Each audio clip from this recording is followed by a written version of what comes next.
क्या हुआ जब अमरनाथ की गुफा में रात के समय में चोरी से लगा दिया गया सीसीटीवी कैमरा। कैमरे में जो कुछ हुआ उसे देखकर आप अपनी आंखों पर नहीं कर पाएंगे विश्वास। दुनिया का सबसे बड़ा अजूबा हो चुका है इस सीसीटीवी कैमरे में कैद। साक्षात आपको होंगे महादेव के दर्शन।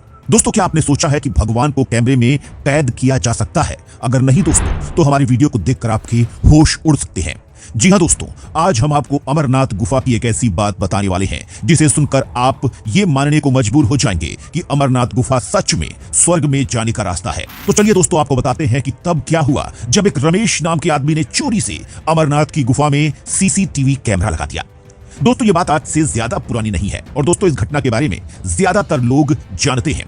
दोस्तों, आप, मैं और पूरी दुनिया जानती है कि अमरनाथ की यात्रा दुनिया की सबसे मुश्किल धार्मिक यात्रा होती है। लेकिन दोस्तों, महादेव के भक्त कई किलोमीटर पहाड़ों पर बरसती बर्फ के बीच से अमरनाथ की गुफा की तरफ यात्रा करते हैं ताकि भोले बाबा के दर्शन कर सकें। और दोस्तों, आपको यह भी पता होगा कि अमरनाथ की गुफा साल में 2 से 3 महीने ही खुली रहती है। बाकी वक्त इसमें किसी को भी जाने की अनुमति नहीं होती है और न ही भक्त बाकी दिनों में अमरनाथ तक पहुंच सकते हैं, क्योंकि दोस्तों उस वक्त वहां पर बहुत ज्यादा ठंड होती है और हमेशा बर्फबारी होती रहती है। और दोस्तों, ये कहानी है रमेश की, जो इन्हीं महीनों में अमरनाथ गया था जब भोलेनाथ के दर्शन कर सकते हैं। लेकिन दोस्तों, इस आदमी ने चोरी से भगवान भोलेनाथ की अमरनाथ गुफा में एक कैमरा लगा दिया। और दोस्तों, आपको यह भी बता दें कि उस वक्त मंदिर के कपाट बंद होने में 1 दिन बाकी था। और दोस्तों, रमेश को इस बात का भी डर सता रहा था कि कहीं वहां मौजूद पंडितों को इस बात का पता न चल जाए कि उसने अमरनाथ की गुफा में कैमरा लगा दिया है।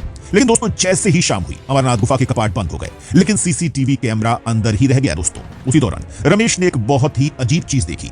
असल में दोस्तों, जब रमेश उस गुफा के बाहर था तो उसने देखा कि एक योगी गुफा के बाहर तपस्या में लीन था। और दोस्तों, जैसे ही शाम हुई, वह योगी अमरनाथ की गुफा में चला गया। लेकिन दोस्तों, वो योगी कपाट बंद होने से पहले मंदिर से बाहर नहीं आया। और दोस्तों, उसके बाद जो उसने कैमरे में देखा, उससे तो उसकी रूह ही कांप गई। जी हां दोस्तों, रमेश ने सीसीटीवी कैमरे में देखा कि जो योगी अमरनाथ की गुफा में बैठा हुआ है, धीरे धीरे से उसके पैर पूरी तरह से गायब हो चुके हैं और वह ऐसा लग रहा है मानो कि वह योगी हवा में तैर रहा है।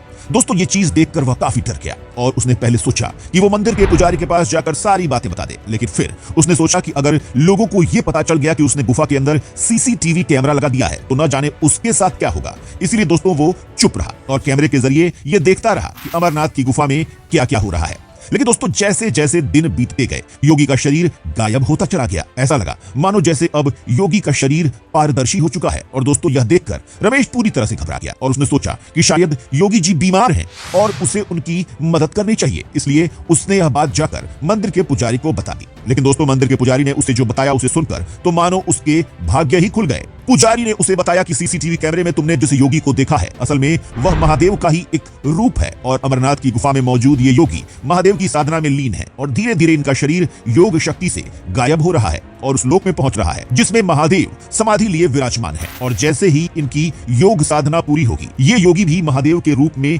एकाकार हो जाएंगे और इनका शरीर पूरी तरह से मिट जाएगा। तो ये सुनने के बाद तो रमेश पूरी तरह से बदल गया और कुछ दिन के बाद से उसने भी महादेव के चरणों में अपना सिर पूरी तरह से झुका दिया और वह भगवान शिव की आराधना में लीन हो गया।